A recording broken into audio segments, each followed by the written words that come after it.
C'est un thème qui est attendu depuis longtemps sur Psychonautes, et l'intention de ce thème, c'est de vous donner les moyens de traverser, de dépasser différents obstacles de vie, différents accidents de vie. On pourrait penser en fait que dans une vie humaine, on va souvent rencontrer des choses qui ne se passent pas exactement comme prévu, voire même des choses quelquefois qui sont assez confrontantes. Et tout simplement, ce thème a pour but de vous faire travailler sur votre capacité à être flexible et à traverser ces étapes de la meilleure façon possible, peut-être même à en faire une occasion de grandir. À la base, la notion de résilience, en tout cas en anglais, ça vient de la physique des matériaux. C'est assez étrange. C'est la capacité d'un métal, par exemple, ou en tout cas d'un objet, à retrouver une forme et une posture presque égales au démarrage, après une forte tension, une contraction, enfin un fort stress, quoi, en gros. Ou un choc, par exemple. Et c'est vrai que le stress ou un choc, à la base, ce sont des termes qu'on trouve dans la physique et qui ont été ensuite appliqués à la psychologie. On va quelquefois être bougé, être percuté par certains accidents de vie. Et si on est déformé après ça, quelque part, on a été atteint, on a été bouleversé par ça. Mais on n'a pas tous la même capacité à reprendre une place qui est peut-être la bonne, même si on va voir qu'en psychologie, le concept de résilience va même un peu au-delà de simplement reprendre sa place, puisqu'on va partir du principe qu'une étape de vie difficile peut aussi nous faire nous sublimer, traverser des choses et nous faire grandir vers d'autres étapes de vie un peu différentes. Dans ce thème, on part du principe que de toute façon, la vie va nous stresser. C'est-à-dire qu'il va se passer des choses, et ces choses-là vont nous heurter, nous faire changer de point de vue, nous bouger d'une certaine manière, et que ça, on n'y peut pas grand-chose. C'est un point de vue, on pourrait croire différemment, mais c'est un peu le point de vue de ce thème-là. Et grosso modo, en tant qu'être humain, on va avoir deux choix. Soit, en fait, on va rester déformé à la sortie de ces stress, de ces événements, soit on va être en capacité de retrouver une posture, une position, j'ai presque envie de dire une sorte d'homéostasie qui nous convient pour continuer à vivre du mieux possible. Une des choses qu'on a pu remarquer, c'est qu'en fait, la capacité à rebondir après une difficulté, donc la capacité de résilience, était très inégale d'une personne à l'autre. Aujourd'hui, on n'a même pas forcément de modèle prédictif pour savoir s'il y a des conditions idéales pour être résilient, ou même des façons de penser qui permettraient d'avoir de la résilience, quels que soient les événements de la vie.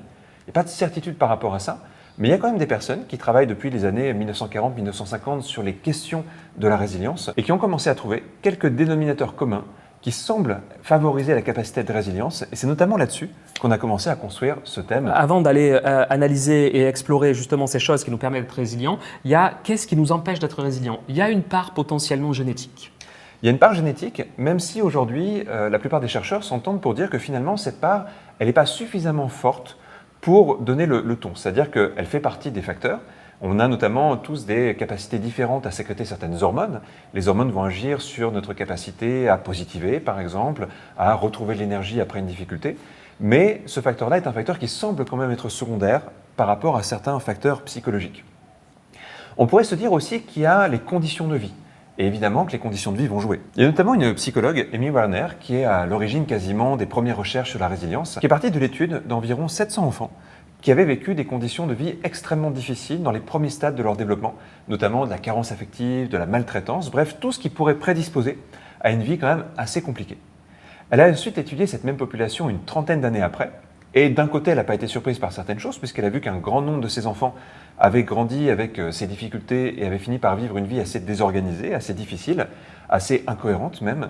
Mais par contre, elle était très surprise de voir qu'il y avait quand même 28% de ces enfants qui semblaient avoir tous les signes d'une vie parfaitement équilibrée. Ça veut dire qu'ils avaient un travail qui était plutôt satisfaisant, construit une vie de famille avec laquelle ils étaient bien, et un niveau de bonheur qui semblait à peu près dans la moyenne. Et mine de rien, c'est quand même assez extraordinaire, 28% en partant de conditions de vie qui étaient aussi difficiles.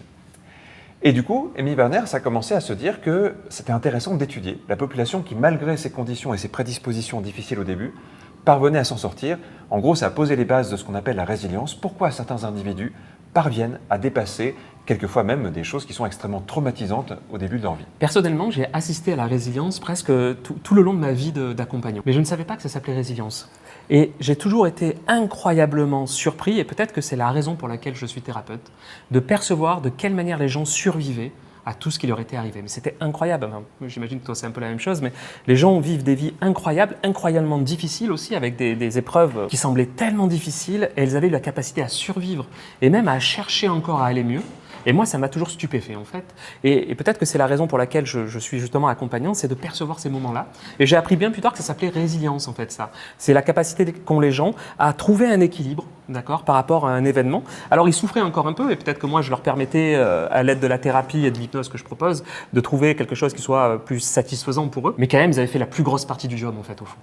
C'est vrai qu'on peut sous-estimer quelquefois les capacités que peuvent avoir les personnes à rebondir après des circonstances de vie qui sont difficiles. Et puis surtout, on vit quand même dans une société où on ne nous apprend pas forcément comment faire face à des difficultés de vie.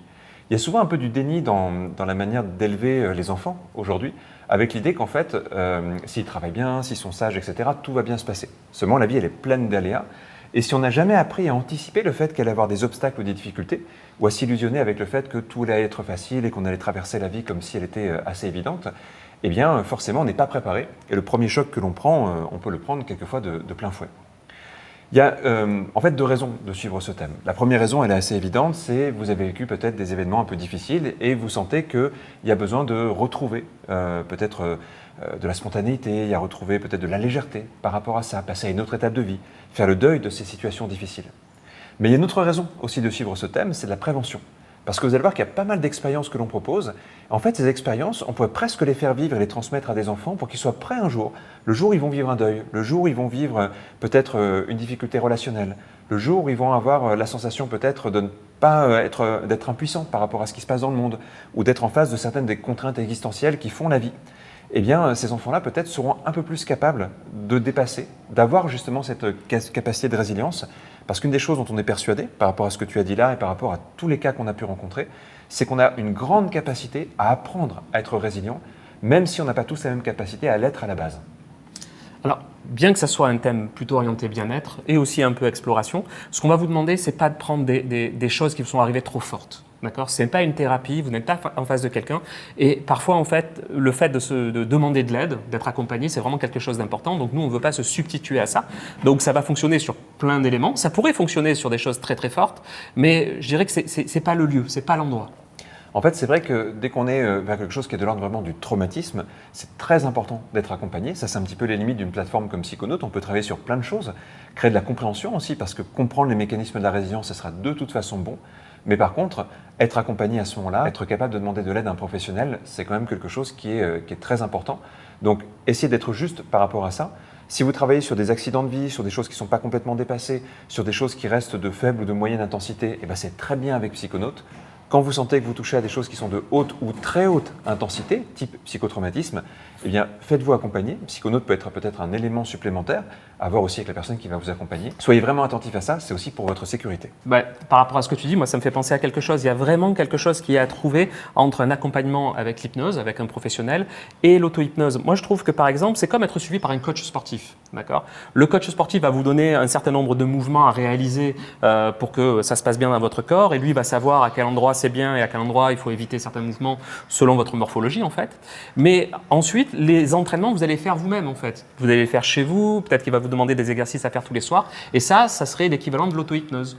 C'est intéressant d'avoir cette discussion-là avec votre thérapeute, et même d'ailleurs s'il ne fait pas d'hypnose, ça pourrait être un thérapeute d'une autre, d'une autre orientation.